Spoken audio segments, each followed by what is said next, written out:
Hello, everyone, and welcome back to Coffee with a Catholic. I'm Sam. And I'm Karen. And we have an update for y'all tonight. A little bit of an update. It's summertime. We're the weekend before Memorial. No, beg your pardon. The end of the 31st, the last week of May, and I personally have been surprised by a couple of major things that have happened. Mm-hmm. Things at my job have changed in a shocking and surprising way. And so we're transitioning to another priest. We're getting someone who's going to be, he's called an administrator, but he's a pastor over the church. And so he will come in July. Also, there's going to be something else in my personal life that is potentially going to be changing. If it does, these two things coupled together are going to be very time consuming. And because it's summer as well, and everybody's taking breaks and vacations, and school is out, and we're tired.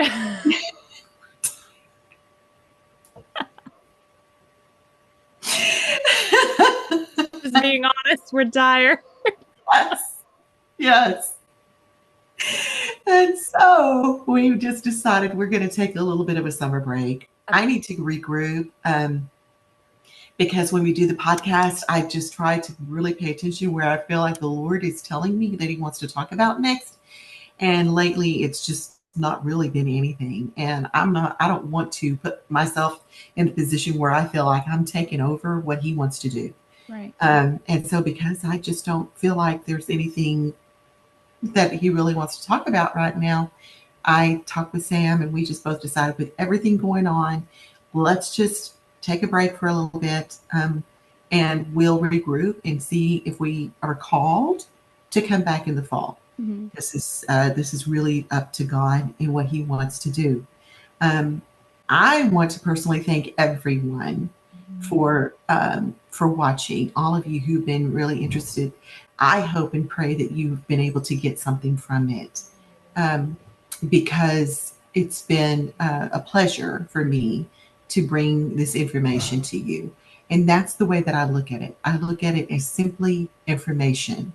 And while we're gone, I would say pay attention to some of the things that may be happening in the Catholic Church, because that can also be a gauge in the world.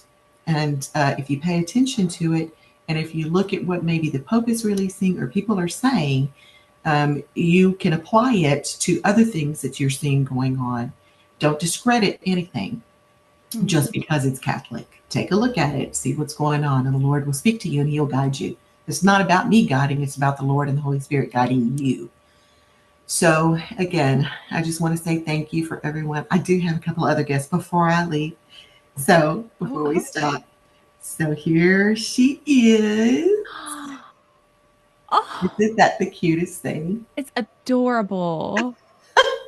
I'm jealous. I'm so jealous. This is a representation of Our Lady of Guadalupe, who appeared in the 1500s in Mexico City.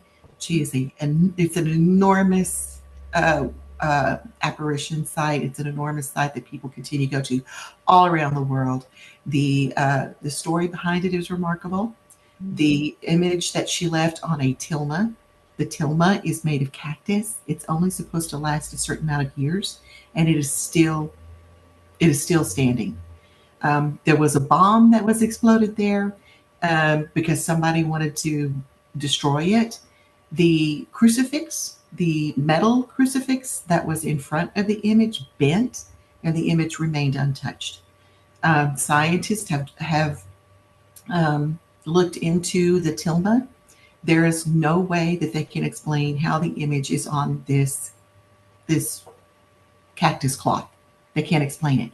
They've done studies, microscopic studies. They looked in the eyes of the Blessed Virgin, and in the eyes is a reflection of the room that Juan Diego was in when he opened up his tilma to show the roses that the Blessed Mother had put in there and had arranged. Castilian roses. Castilian roses only grow in Spain. They don't grow in Mexico at the time. And it was wintertime, and roses don't bloom in winter, and the roses were there. And so she opens up the tilma, the roses spill out. Everyone's in shock because there's an image on his tilma, and the reflection in the retina of her eye, or in the pupil of her eye, reflects the people in the room. As if you're standing there looking at someone, and someone looks in the retina of your eye, and you can see the reflection of the people in the room. So many, many more remarkable things about that. I won't go into it because there's a plethora of information on YouTube. If you're curious, check it out. Really fascinating. And the second image I have, boom. Oh, love it. That's my favorite. This is an image of Our Lady of the Miraculous Medal. Our Lady of the Miraculous Medal, she appeared to a nun in France, I believe. It was France. I don't remember the year. But she came and wanted to have a medal struck with this image on it, and said anyone who would wear this medal and pray a certain kind of a prayer, that people would be converted to the faith and would believe in God. Even the most hardcore people who you think you'd never be able to reach, and they were. There was a gentleman who, I don't know if it was back in the 1800s, I want to say it probably was, who hated the Catholic Church, virile, was angry because his brother became a priest of the Catholic Church. And all he could do was just ram it in the ground. So he went to go visit his brother in Italy, and he was sort of not dared, but challenged. He was challenged to wear this, because I think he was even an atheist, I believe. He was challenged to wear this medal and to do this prayer. And the way they got to him was like, what's it going to hurt you? You know, if it's not real, if you think it's just a bunch of phony stories and make-believe stuff, then it's not going to be that big of a deal. It's just a necklace and it's just words. What's to hurt? So fine. He said, I'll do it. I believe it was sort of like a novena prayer, like a 9-day prayer or whatever. At the end of it, he went into a chapel, and he had a vision of her. He had a vision of the Blessed Mother, instantaneously converted to the Catholic faith. And then I believe came a priest. Wow. Do not take my word on it. Look it up. Find the story yourself. That would be a summer homework. If you're interested, another fascinating story, and many other stories attached to that, for people who have, given a blessed, miraculous medal, and, they ask for Mary's intercession, that she leads them to her son, and who then leads them to God, and they're converted. That's really cool. I didn't know that. That's okay. Well, that's amazing. Yeah. I love that. Yeah. So I'll leave links to these two stories, and people can go check them out. So for my part, I kind of agree when Karen was like, I think we need to take a break because she talked about everything that was going on. It felt right for me as well, because I have another podcast, and for my part, I also feel a pulling, a need to step away from it, a need to focus on other things right now that I have. And like Karen, I have a lot of stuff, a lot of things going on, a lot of different projects I'm managing that the Lord has given me. And as I want us to come back. My vote is yes, let's come back, but that's not in my control. And so when Karen says if we're called, we really do mean that we never want to come before y'all and under our own volition without the Lord's leading us here, because we just know ahead of time that it wouldn't be worth doing, and we would not be worth listening to if God wasn't in it. And that's why it's so important that when you do a work, and even if it's a good work, I mean, it would be a good work, you would think, for us to sit down and talk about Jesus and Catholic faith and sharing stories. But if God's not calling you to it, then it doesn't have the fruit.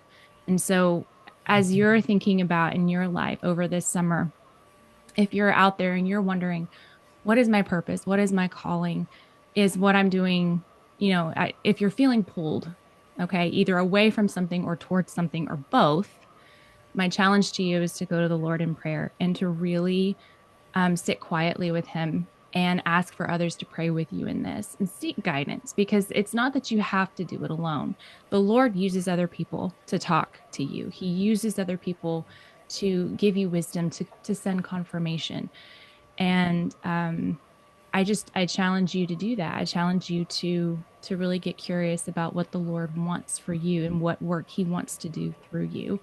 And my thought is that as you're wrestling through things that we've talked about over the last 11 weeks, that you go and sit quietly in adoration. You go find a quiet spot at a park. I mean, it's going to be really hot where we are, so maybe not a park, but somewhere air conditioned, maybe a quiet coffee shop or the library, and sit somewhere and just be quiet. I mean, Karen just told me, and it was excellent advice, because a lot of times I will sit quiet, but I'm asking God a question and I'm asking for an answer. And she was like, well, don't even do that. just sit there and don't have a specific agenda. And I think that's a good word for all of us, to be honest, just to sit with him and let whatever it needs to be. So yeah, I think that's all I had to share as well. Yeah, I think that's about it. Again, many thanks to everyone. I hope it was a blessing for you. I really do. And we'll continue to keep everyone in our prayers. Keep us in your prayers. And we'll see, and we'll possibly be regrouping in the fall. Okay. Bye. Thanks, everyone. Have a blessed summer. Bye. Bye.